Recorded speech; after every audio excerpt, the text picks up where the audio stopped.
Greetings. Let me begin by extending my congratulations on convening the World Journalist Conference 2020 held online this year due to COVID-19.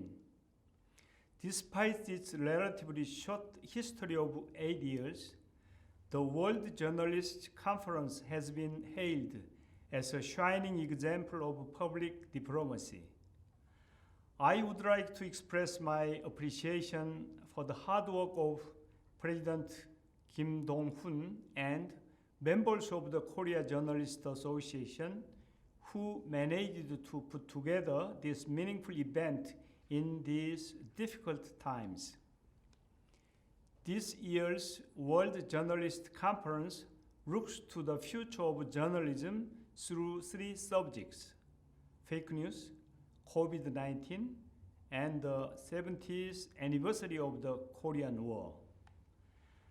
As you may well know, the world has been besieged by an epidemic unprecedented in our lifetime and subsequent economic recession. Meanwhile, we are grappling with fake news that spreads like wildfire. I'm well aware that in order to avoid inhibiting freedom of expression, regulations that address fake news need to be tailored with a high level of precision. This perspective has driven the Korean government's response to COVID-19 fake news. To the extent that such misinformation poses a serious social problem threatening the health and safety of citizens, the government is making the utmost effort in preventing measures to avert an infodemic. According to a paper published in a prominent U.S. journal, misinformation about COVID-19 has led to approximately 800 deaths and 5,800 hospitalizations. That fake news poses such a real threat to human lives should sound an alarm.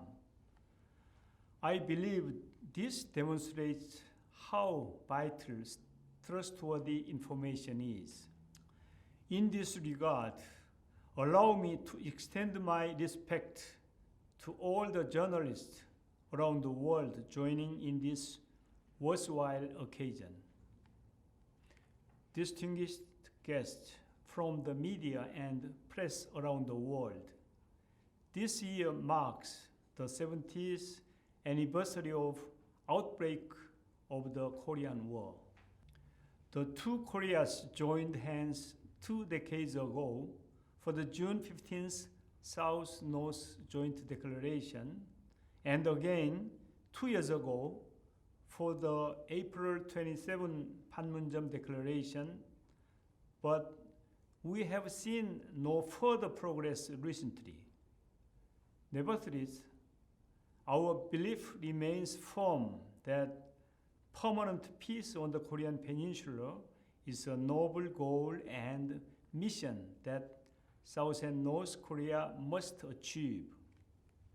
In fact, the COVID-19 crisis has laid bare the reality that the 2 Koreas constitute not only a shared community of faith, but a shared community of life in terms of public health. I ask for your continued support of our resolute journey towards a Korean peninsula of life and peace. We now live in an era where digital technology enables everyone to produce news.